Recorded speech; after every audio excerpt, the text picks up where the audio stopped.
नमस्कार दोस्तों, स्वागत है आपका स्टडी फॉर सिविल सर्विसेज में। वीडियो को पूरा देखिए। कोई भी आपका फीडबैक है, कोई सजेशन है, तुरंत वीडियो में कमेंट करके जरूर बताइए। अच्छा लगे तो वीडियो लाइक जरूर कर लीजिए और ऐसे वीडियो लगातार फ्री में पाने के लिए चैनल को तुरंत सब्सक्राइब कर लीजिए और बेल आइकन को जरूर टैप कर लीजिए ताकि आगे भी सारे वीडियो आपको मिलते रहे। यूट्यूब में फॉलो करते हैं तो प्लीज ये वाला फ्री टेलीग्राम चैनल जरूर ज्वाइन कर लीजिएगा। सारे नोटिफिकेशन, सारे अपडेट यहीं पे आते हैं, ध्यान रखिएगा। स्टडी फॉर सिविल सर्विसेज का कोई भी पेड ग्रुप अगर आपको ज्वाइन करना है तो सिर्फ 8564805309696086089483864455 यही नंबर है हमारे, सिर्फ जहां पे कॉल या व्हाट्सएप कर सकते हैं। इंस्टाग्राम पे हमारा पेज जरूर फॉलो कर लीजिएगा, स्टडी फॉर सिविल .सर्विसेज है। ट्विटर पे हमको जरूर फॉलो कर लीजिएगा, @स्टडी फॉर सिविल्स है। नमस्कार दोस्तों, एक बार फिर से आपका बहुत बहुत स्वागत है स्टडी फॉर सिविल सर्विसेज में। और मैं एसके त्रिपाठी आज आप सभी के साथ जो हमारी daily current affairs news analysis की सीरीज है उसको यहाँ पर बाइलिंगुअल मैनर में कवर करूंगा और कंप्लीट करूंगा। जैसा कि आप लोग देख पा रहे हैं स्क्रीन में कि ये जो आर्टिकल्स हैं वो गवर्नमेंट की जितनी भी लीडिंग वेबसाइट से और जो लीडिंग न्यूज़पेपर से वहां से कलेक्ट किए जाते हैं, फिर आप लोगों को यहां पर उपलब्ध कराए जाते हैं, जो आप लोगों के लिए specially for UPSC CSC, UPSC CSC, उसके साथ ही जो आपके स्टेट पीसीएस के एग्जामिनेशंस होते हैं उनके लिए प्रीलिम्स और मेंस दोनों ही पर्सपेक्टिव में बहुत ही ज्यादा लाभदायी सिद्ध होगी। तो आप लोग इस सीरीज को सतत रूप से देखें और इसका महत्तम लाभ भी अर्जित करें। साथ ही दोस्तों, अगर आपने इस वीडियो में 10,000 लाइक्स का टारगेट कंप्लीट किया तो आप लोगों को जो पीडीएफ है इस वीडियो की वो फ्री ऑफ कॉस्ट प्रोवाइड कराई जाएगी। उसके लिए आप हमारा टेलीग्राम का चैनल ज्वाइन कर सकते हैं और साथ ही हमारा जो इंस्टाग्राम का पेज है उसको भी फॉलो कर ले। तो आइए देखेंगे किन टॉपिक्स को देखने जा रहे हैं आज हम लोग। सबसे पहले अपाचे और चिनूक जो चॉपर्स है उनके बारे में बात करेंगे। तो ये काफी टाइम से जो है आप जानते होंगे, इनका नाम आप लोगों ने सुन लिया होगा, है ना, अपाचे और चिनूक का। ठीक है, अपाचे यूएस के संदर्भ में है ना। चिनूक भी जो देखिए, इसमें से एक तो आपका जो है वो क्या करता है कि एक तरीके से सामान को ले जाना, सैनिकों को ले जाना, वो काम करता है। और एक जो है आपका वो कैसा है, एक तरीके का अटैक करने के लिए एक हमारा क्या है, हेलीकॉप्टर चॉपर जिसको आप बोल रहे हैं यहाँ पर। ठीक है, तो इसको देखेंगे, साइंस एंड टेक का पार्ट है, बिल्कुल कंटेक्चुअल पार्ट है। इसके बाद अग्निपथ स्कीम है, ये हमारी आर्म फोर्सेज में मतलब जो आपके सिलेक्शन की बात करते हैं, वहां पर रिक्रूटमेंट की बात करते हैं, है ना, रिक्रूटमेंट का जो सिस्टम होता है उसके लिए ये नया एक पद्धति लाने की बात कर रहे हैं ताकि जो पेंशन वगैरह का बर्डन होता है सशस्त्र बलों पे, है ना, सैन्य बलों पर, वो कम हो जाए और इनको जो है इस तरीके से अपॉइंट करें 4 साल के लिए और फिर उनको वहां पर उसके बिहाफ पे उनको वहां पर क्या देंगे, जो भी उनकी सेवा के संदर्भ में उचित क्या होगा, मूल्य होगा। मूल्य का मतलब सिर्फ पैसा नहीं होता है ना, एक साथ कुछ पैसा दिया जाएगा, वहां पर लाइफ इंश्योरेंस दिया जाएगा, सोशल सिक्योरिटी का डोमेन, वो सारी चीजें देखेंगे। ये आपका थर्ड पेपर का पार्ट है, सेकंड पेपर में भी रख सकते हैं इसको। इसके बाद मर्चेंडाइज, जो आपका मर्चेंडाइज एंड सर्विस एक्सपोर्ट है, तो पण्य वस्तु और सेवा निर्यात है। तो ये काफी बार हमने देखा भी, ये थर्ड पेपर का पार्ट है कि हमारा एक्सपोर्ट इस बार बढ़ा है, चाहे गुड्स की बात करें चाहे सर्विसेज की बात करें, तो उससे रिलेटेड टॉपिक है। कुछ डेटा है, ये डेटा देखेंगे और कुछ डेटा अपने पास रखेंगे मेंस में यूज करने के लिए। उसके बाद फूड क्राइसिस, लगातार कोविड 19, उसके बाद आपका क्या हुआ, रशिया और यूक्रेन का क्राइसिस। ठीक है ना, तो इसके कारण क्या हो गया कि हमारे यहाँ जो फूड आइटम्स की, पूरे विश्व की बात कर रहा हूं मैं, कि वहां पर सप्लाई में क्या हुआ, डिसरप्शन पैदा हुआ। ठीक है ना, जो आपूर्ति श्रृंखला थी उस पर ऋणात्मक प्रभाव पड़ा, तो उसके कारण जो है फूड क्राइसिस हो रहा है। और भी कारण है कि जैसे बायोफ्यूल के लिए एग्रीकल्चरल प्रोडक्ट्स का यूज करना, ये सब छोटे मोटे कारण। जो मेन कारण है कोविड 19 और क्राइसिस है, कौन सा, जो रशिया और यूक्रेन वाला संकट है। ठीक है, इसको देखेंगे हम, थर्ड पेपर में है। इंटरनेशनल पॉलिटिक्स के अंतर्गत भी आएगा, इंटरनेशनल इकोनॉमिक्स का पार्ट है ये आपका, थर्ड पेपर में रख सकते हैं।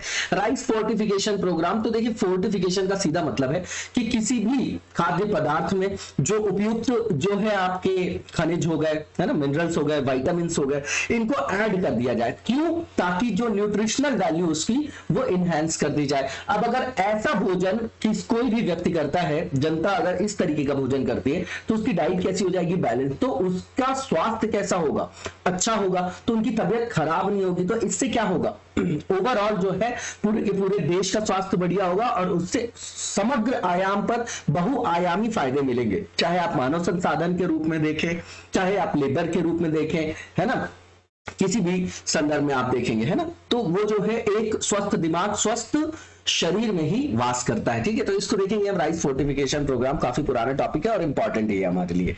ठीक है, अब यहाँ पर जो पहला टॉपिक है, ये जो अपाचे और चिनूक हेलीकॉप्टर है, तो सीधी बात है, इसकी प्राप्ति के लिए इंडिया वापस से अमेरिकन प्राइवेट एजेंसीज और उसके साथ साथ जो अमेरिकन डिफेंस फोर्सेस है इनसे बात कर रहे हैं।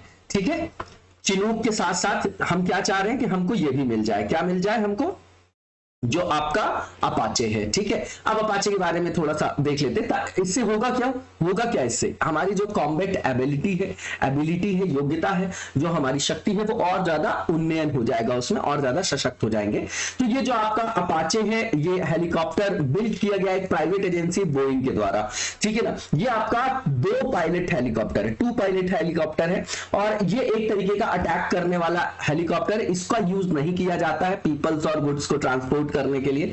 इसमें जो आपकी टेक्नोलॉजी है, इसमें एक बहुत महत्वपूर्ण टेक्नोलॉजी है कि नाइट विजन सिस्टम इसमें एम्बेडेड होता है, जो कि यूनिक है और एडवांस्ड है। ठीक है, इसमें जो नोज माउंटेड सेंसर होता है, ठीक है ना, नोज माउंटेड एक सेंसर है, जो क्या होता है कि मान लीजिए कोई भी टारगेट फिक्स किया गया, तो उस टारगेट को प्राप्त करने के लिए ये जो है बहुत ज्यादा प्रिसीजन में काम करता है, सर्वाधिक उपयुक्त है। इसीलिए आप देखेंगे कि जो कश्मीर घाटी वाला इलाका है हमारा, वहां पर रात में बेहतर निगरानी के लिए इस हेलीकॉप्टर का यूज किया जाता है ना, इसको इसीलिए खरीदा गया। इसके बाद ये किसको रिप्लेस करेगा, तो जो रशियन ओरिजिन आपका Mi-35 हेलीकॉप्टर था, उसी को ये सब्स्टिट्यूट करेगा, उसी को ये रिप्लेस करेगा। ये ऑल वेदर है, ठीक है ना, इजीली मेंटेनेंस जो है इसका वो इजी है, और इसकी जो आपकी सर्विलियंस करने की जो आपकी क्षमता है वो भी जो है बहुत ज्यादा है ना। तो युद्ध क्षति को भी कम करने के लिए ये आपका उपयोगी साबित होगा।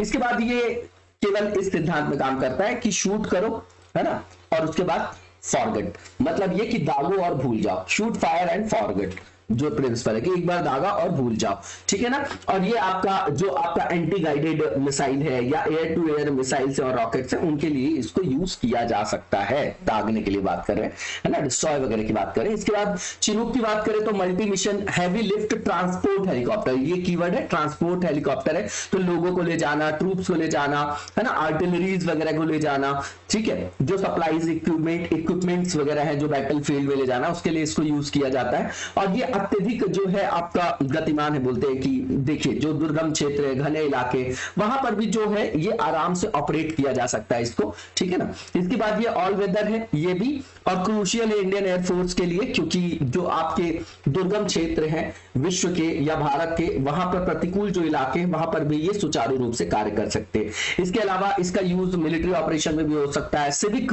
जो आपके सिविल सोसाइटी के लिए भी यूज में लाया जा सकता है इसको, जैसे मान लीजिए कि डिजास्टर रिलीफ में, सर्च और रिकवरी में, फायर फाइटिंग में, सिविल डेवलपमेंट में, कई जगह इसका यूज हो सकता है। इसके बाद जो नेक्स्ट हमारा टॉपिक है, बिल्कुल कंटेक्चुअल टॉपिक है, अग्निपथ स्कीम है, तो इसको देखेंगे कि किस तरीके से इसमें रिक्रूटमेंट किया जाएगा सोल्जर्स का, है ना, और क्या है ये स्कीम, इसके द्वारा क्या किया जाना चाह रहे हैं, है ना।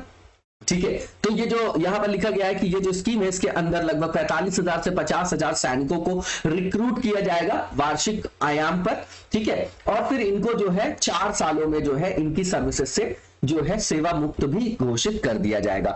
ठीक, जो टोटल जो एनुअली जो आपका वार्षिक आयाम पर रिक्रूटमेंट्स होंगी, उनमें से केवल 25% लोगों को ये अनुमति दिया जाएगा कि वो स्थायी कमीशन के तहत अगले 15 वर्षों तक जो है सर्विस कर सकते हैं। ठीक, नॉर्मल सी चीज है। इसके अलावा जो सोल्जर्स रिक्रूट किए जाएंगे इस स्कीम के अंतर्गत, उनका नाम रखा गया है अग्निवीर।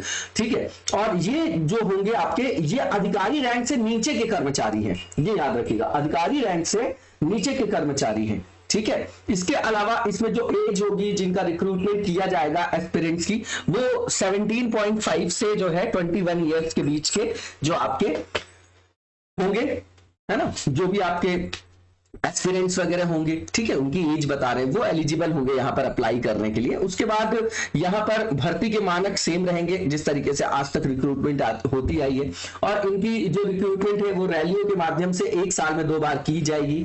इसके बाद आप देखेंगे कि यहां पर जिस भी एस्पिरेंट को सेलेक्ट किया जाएगा उसको 6 महीने की ट्रेनिंग दी जाएगी।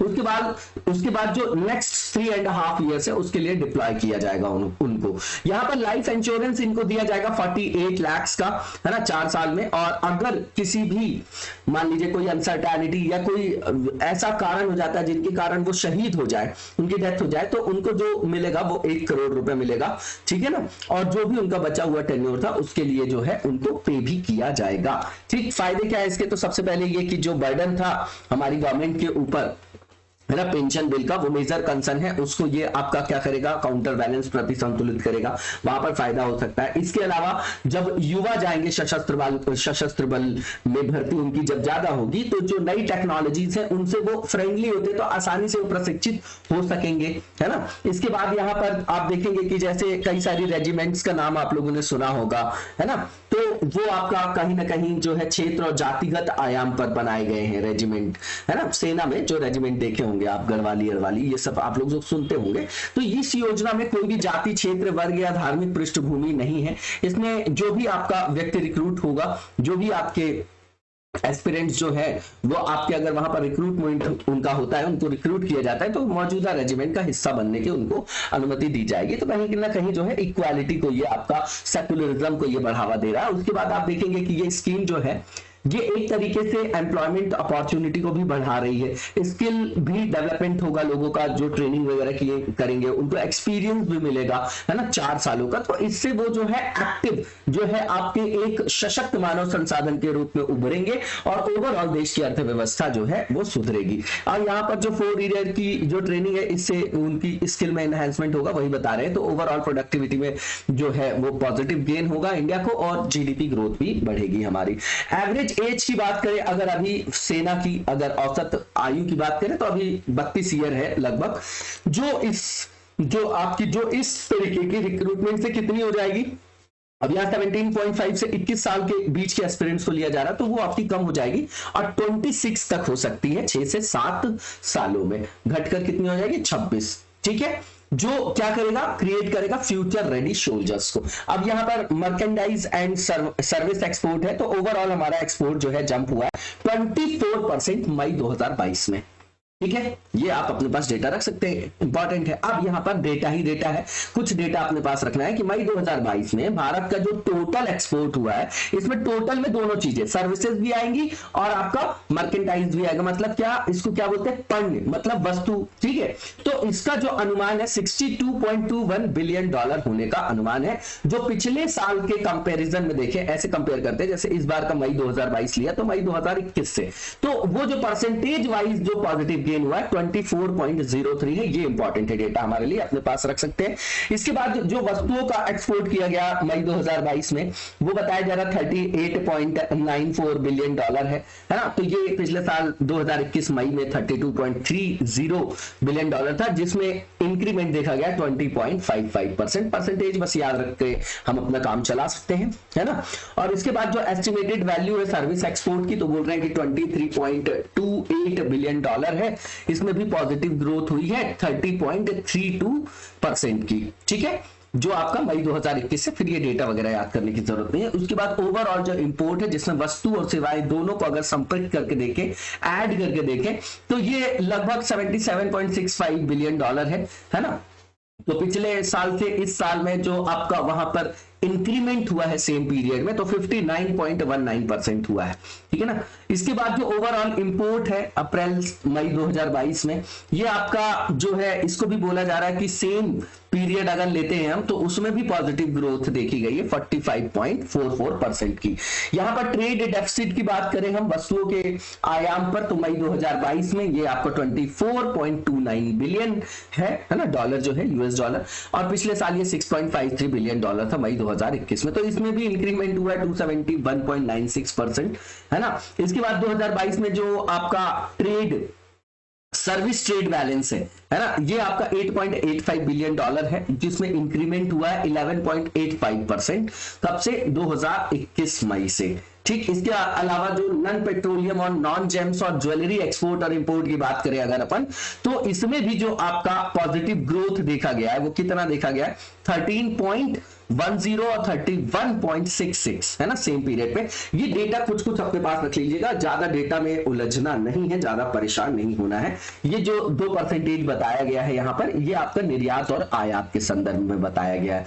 ठीक है ना। तो एक्सपोर्ट जो है 13.10 और जो इंपोर्ट है हमारा 31.66%, है ना। तो इसमें जो है इस तरीके से वृद्धि हुई। ये डेटा हमको क्या काम करता है हमारे लिए डेटा। जब हम आंसर लिख रहे होते हैं, मान लीजिए भारतीय विदेश व्यापार पर लिख रहे हैं, या ये लिखना चाह रहे हैं कि भारत किसी संदर्भ में कैसे सशक्त होता जा रहा है, वैश्विक संदर्भ में भारत की जो स्थिति है मजबूत होती जा रही है, तो उसमें एक इकोनॉमिक एंगल अगर हम बताते तो वहां पर हम बता सकते हैं कि इस क्षेत्र में जो है हमारा एक्सपोर्ट बढ़ रहा है, लगातार हमारी सरकार काम कर रही है, तो उसी से तो आत्मनिर्भर भारत जो है कैटलाइज होगा, मोबिलाइज कर सकेंगे, उसी से डेमोग्राफिक जो आपका डिविडेंड है, क्या है, डेमोग्राफिक डिविडेंड है, जिसको आप जनांकिकीय लाभांश भी बोलते हैं, तो उसका भी लाभ प्राप्त कर सकेंगे। तो वहां पर फिर हम डेटा वगैरह यूज करते हैं, तब इसको हम वहां पर कोट कर सकते हैं। इसके बाद फूड क्राइसिस, सेम वही टॉपिक है कि अभी जो भोजन की कमी है उसके कारण क्या क्या होगा, भूख और गरीबी के स्तर में वृद्धि होगी, ठीक है ना। शुद्ध जो खाद्य आयातक देश है वहां पर जो है फॉरेक्स की भी कमी हो जाएगी,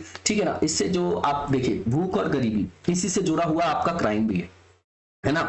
जो आपकी देश के अंदर जो आपकी आंतरिक शांति जो भंग होती है, आंतरिक अशांति जो आएगी, या सरकार के प्रति जो रोष है जब वो निकलेगा, तो उससे क्या होगा, राष्ट्रीय सुरक्षा को भी चुनौती है, अंतरराष्ट्रीय स्तर पर भी इससे समस्या होती है, ठीक है। तो ये इसका सीधा सीधा क्या है, ये पॉइंट है। इसके बाद आप देखेंगे कि मान लीजिए फूड सिक्योरिटी में अगर किसी देश के द्वारा ज्यादा से ज्यादा वहां पर खर्च किया जा रहा है, तो उस पर वित्तीय संसाधनों पर दबाव बढ़ता ही है, सीधी बात है। इसके बाद आप देखेंगे तो इससे जो है कहीं ना कहीं जो है अशांति भी फैलती है, राष्ट्रीय सुरक्षा के लिए भी आपका क्या है, खतरनाक है। इसके बाद आप देखेंगे कि खाद्य संकट जो है आपका, ये किसी एग्रीकल्चरल प्रोडक्शन में शॉर्टफॉल के कारण नहीं है। इसका कारण क्या है, पहले तो कोविड-19, उसके बाद आपका रशिया और यूक्रेन का युद्ध, ठीक है ना, उसके कारण जो है इस तरीके की समस्या हो रही है। उसके बाद आप देखेंगे कि अभी वर्तमान में खाद्य संकट के कारण क्या क्या है। तो यहाँ पर देखिए ये सारे जो आपके टॉपिक्स है वो हम लोगों ने कवर किया है कि अगर वेजिटेबल ऑयल्स की बात करेंगे, सीरियल्स की बात करेंगे,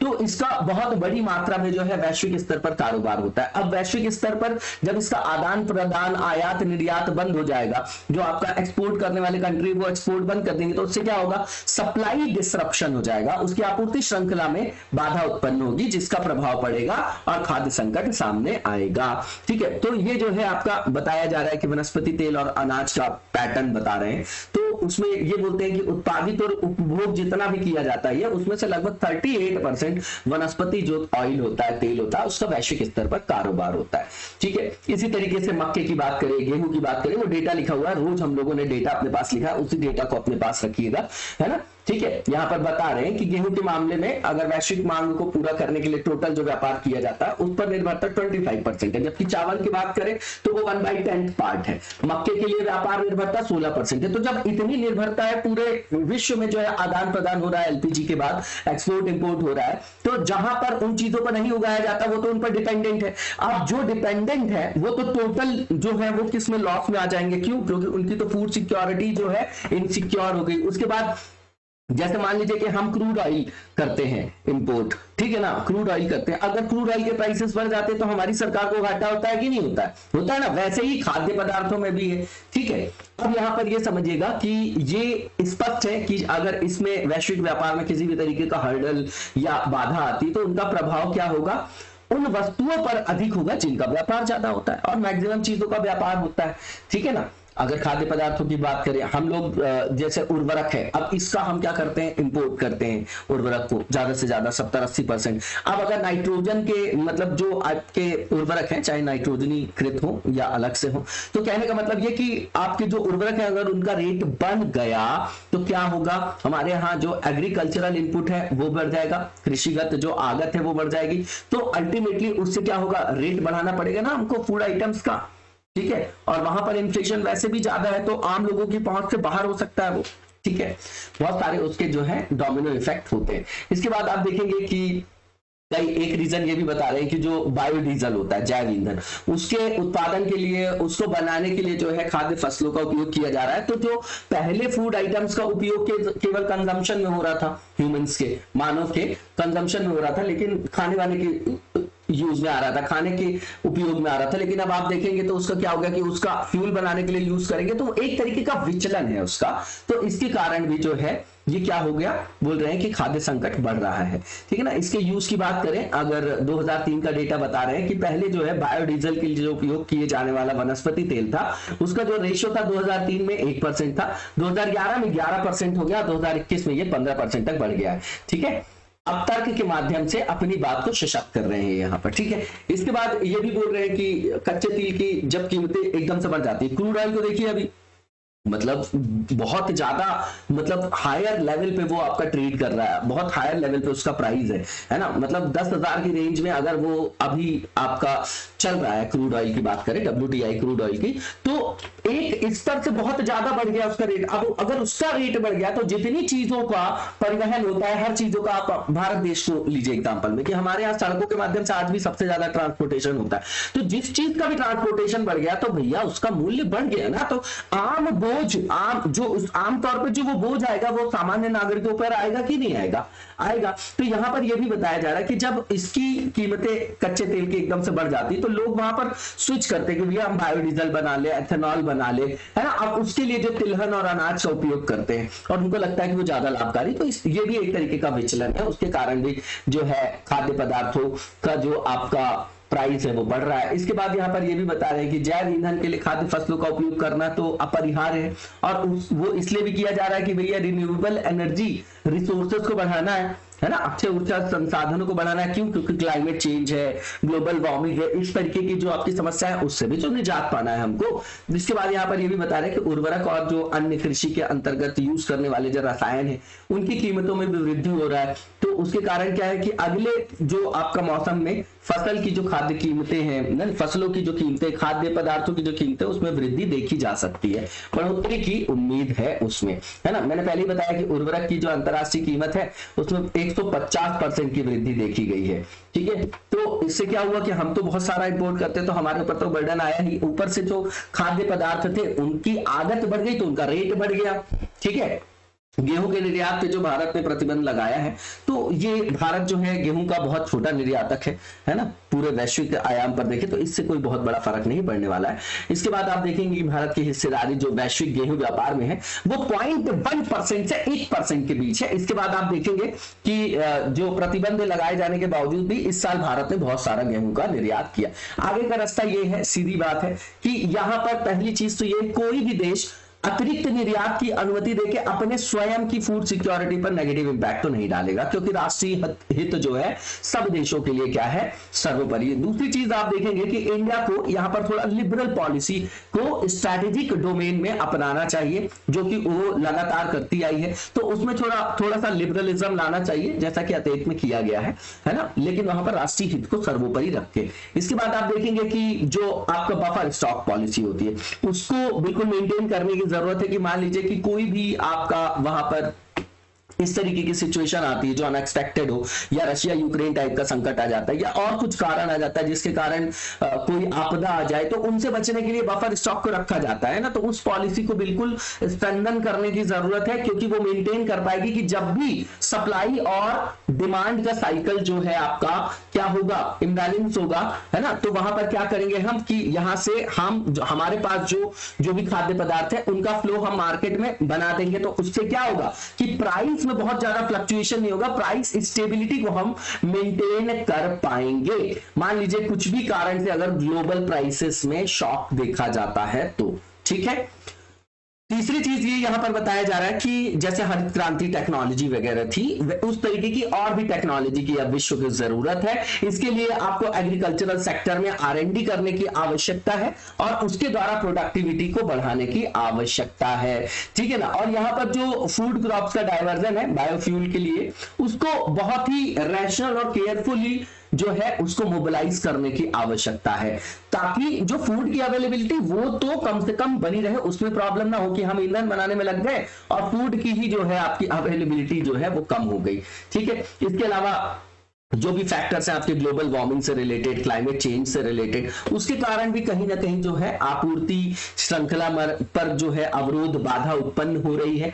इसलिए ये भी है कि पूरे वैश्विक आयाम पर पूरे विश्व को आगे आकर जो क्लाइमेट चेंज और ग्लोबल वार्मिंग या जो एनवायरमेंट पे नेगेटिव इंपैक्ट डालने वाली जो क्रियाकलाप है वो चीजें हैं, है ना, जो भी आपके क्रियाकलाप है उनके खिलाफ जो है सबको सहयोग और समन्वय के साथ वहां पर समाधान निकालना चाहिए और खाद्य के वैश्विक बफर स्टॉक पॉलिसी पर भी काम करने की आवश्यकता है। इसके बाद जो लास्ट टॉपिक है आज का, राइस फोर्टिफिकेशन प्रोग्राम। तो अभी हमारी सरकार ये सोच रही है कि भाई 291 जो डिस्ट्रिक्ट है मार्च 2023 तक जो एस्पिरेशनल है और हैवी बर्डन डिस्ट्रिक्ट जो है वहां पर राइस फोर्टिफिकेशन प्रोग्राम के थ्रू वहां पर फोर्टिफाइड राइस की उपलब्धता को सुनिश्चित किया जाए। अब राइस फोर्टिफिकेशन प्रोग्राम क्या है, तो जो कैबिनेट कमेटी है इकोनॉमिक अफेयर्स, है ना, कैबिनेट कमेटी जो है आपकी इकोनॉमिक अफेयर्स वाली, उसको चेयर कर रहे थे हमारे प्रधानमंत्री जी, और उन्होंने बोला कि यहां पर अप्रूवल दिया उन्होंने कि सप्लाई करो भाई फोर्टिफाइड राइस की, ठीक है ना, टीपीडीएस के अंदर, टारगेटेड पब्लिक डिस्ट्रीब्यूशन सिस्टम के अंतर्गत सभी स्टेट्स और यूनियन टेरिटरीज में 2024 तक, वो भी चरणबद्ध तरीके से। अब इसकी जो एंटायर कॉस्ट आएगी राइस फोर्टिफिकेशन की वो 2700 करोड़ पर एनम आएगी, है ना। इसको गवर्नमेंट ऑफ इंडिया हमारी वहन करेगी फूड सब्सिडी के रूप में, जब तक इसका फुल इंप्लीमेंटेशन होता है, कब तक, जून 2024 तक। अब इसमें फेज 1 में किसको कवर किया जाएगा, तो जो आपके कवर किए जाएंगे इसमें वो आईसीडीएस है, integrated child development services and PM पोषण, है ना। इसमें all over India, pan India को कवर किया जाएगा मार्च 2022 तक, ठीक है ना, जो अभी आपके अंडर इंप्लीमेंटेशन चल रही है। इसके बाद फेज 2 में, फेज 1 तो रहेगा, उसको प्लस करके जो भी आपके टीपीडीएस सिस्टम है और अदर वेलफेयर स्कीम्स है उसको सभी एस्पिरेशनल और हाई बर्डन डिस्ट्रिक्ट्स में, ठीक है ना, जहां पर स्टंटिंग ज्यादा है। वेस्टिंग और स्टंटिंग क्या होता है कई बार मैंने बताया है ना। वेस्टिंग और स्टंटिंग क्या होता है वो बताइएगा कमेंट बॉक्स में, और कमेंट बॉक्स में कमेंट जरूर किया करिए और ज्यादा से ज्यादा सपोर्ट बनाए रखिए, क्योंकि यही तो मोटिवेशन है हमारी पूरी टीम के लिए, ठीक है ना। तो यहां पर जो है, जहां पर हाई बर्डन डिस्ट्रिक्ट्स हैं स्टंटिंग के लिए, जो 291 डिस्ट्रिक्ट्स, उनको मार्च 2023 तक जो है कवर किया जाएगा। फेज 3 जो है फेज 2 प्लस, इसमें कवर किया जाएगा जो भी आपके बचे हुए डिस्ट्रिक्ट्स रहेंगे, है ना, मार्च 2024 तक। फोर्टिफिकेशन क्या होता है, तो भैया सीधी बात है, किसी भी खाद्य पदार्थ में विटामिन मिनरल्स इनको ऐड करके उसकी जो आपकी उत्पादकता है उसको बढ़ा दिए हम, उसकी जो पोषण मूल्य है उसको बढ़ा दिया हमने, है ना, न्यूट्रिशनल वैल्यू को एनहांसमेंट कर दिया, जैसे कि उसमें आयरन डाल दिए या आयोडीन मिला दिया, जिंक मिला दिया, विटामिन ए और डी मिला दिया, है ना, किसी भी स्टेपल फूड में जैसे कि राइस है, मिल्क है, सॉल्ट है, तो उसके न्यूट्रिशनल कंटेंट को हम एनहांस कर देते हैं, उसी को बोलते हैं फोर्टिफिकेशन। ये न्यूट्रिएंट जो है वो अभी, ये जो पोषक तत्व है प्रसंस्करण से पहले भोजन में मूल रूप से मौजूद हो भी सकते हैं और नहीं भी, ऐसा समझिए। ऐसा नहीं कि जिस चीज में फोर्टिफिकेशन करके किसी चीज में अगर विटामिन ए की, विटामिन डी की या कोई भी आपके मिनरल वगैरह की, जैसे आयरन है, आयोडीन, इसको उसमें ऐड किया जा रहा है, इसका मतलब ये नहीं कि उसमें बिल्कुल नहीं था, है ना, तो उसको बढ़ाया जा रहा है। कुल मिला के ये तो पता है कि एप्रोप्रिएट मात्रा में नहीं था, या तो नहीं रहा होगा या फिर वहां पर एप्रोप्रिएट मैनर में नहीं रहा होगा, तो इसलिए जो है उसको एनहांसमेंट करने के लिए उसको ऐड किया गया है वहां पर, ठीक है, ये याद रखिएगा। उसके बाद जो फोर्टिफाइड राइस है वो हेल्प करेगा किसमें, प्रिवेंट करने में, जो आपका ग्वाइटर है, क्रेटिनिज्म है ना, ब्रेन डैमेज है, इस तरीके से जो है वहां पर वो फायदा देगा। उसके बाद ये कॉस्ट इफेक्टिव भी रहेगा और सस्टेनेबल ऑप्शन है आपका। इसके बाद जो नेक्स्ट फेज है हमारा एमसीक्यू से रिलेटेड है, तो लंबी दूरी की दौड़ के दिग्गज जो है आपके हरिचंद जी, उनके बारे में स्टेटमेंट है, बताना कौन सा ट्रू है। तो पहला ये कि ये जो है आपके लॉन्ग डिस्टेंस रनिंग लीजेंड है ना, और इनकी जो है ये अभी इनका देहांत हो गया है 13 जून 2022 को। पहला स्टेटमेंट बिल्कुल ठीक है। दूसरा ये कि ये आपके 2 बार ओलंपियन भी रह चुके हैं और इन्होंने 2 गोल्ड जीता है, 2 गोल्ड मेडल भी जीता है 1978 के बैंकॉक एशियन गेम्स में, इंपॉर्टेंट है। इसके बाद तीसरा जो स्टेटमेंट है, दूसरा स्टेटमेंट भी ट्रू है कि 1976 के जो ओलंपिक खेल थे उसमें 25 लैपर सेट के लिए एक नेशनल रिकॉर्ड भी बनाया था इन्होंने, और 32 साल तक वो आपका टूटा भी नहीं है, ठीक है ना, ठीक है, नेशनल रिकॉर्ड बनाया था, बिल्कुल ठीक है। तीनों के तीनों स्टेटमेंट बिल्कुल ठीक है और इसका आंसर आपका ऑल ऑफ द अबव हो जाएगा, क्योंकि सही ही बताना था हमको। इसके बाद लास्ट क्वेश्चन है आपका आज का लास्ट, केंद्रीय चिड़ियाघर प्राधिकरण के संबंध में यहां पर गलत विकल्प का चयन करना है। तो पहला ये कि वाइल्ड लाइफ प्रोटेक्शन एक्ट 1972 जो है प्रोवाइड करता है जो भी डोमेन है आपका एस्टैब्लिशमेंट का, सेंट्रल जू अथॉरिटी का, बिल्कुल ठीक है। दूसरा ये कि इसकी स्थापना 1992 में की गई, ये भी ठीक है। तीसरा ये कि इसमें एक चेयरमैन होते हैं, 10 मेंबर होते हैं और 1 मेंबर सेक्रेटरी होते हैं। तो तीनों के तीनों स्टेटमेंट बिल्कुल ठीक है और इससे पूछा जा रहा है कि गलत कौन सा है, तो कोई भी गलत नहीं है इसमें, तो इसका आंसर आपका none of the above D हो जाएगा। इसी के साथ आज के वीडियो को यहीं पर विराम देंगे, नेक्स्ट वीडियो में कंटिन्यू करेंगे। तब तक लगातार जबरदस्त तरीके से पढ़ते रहिए और आगे बढ़ते रहिए। Thank you so much, best of luck.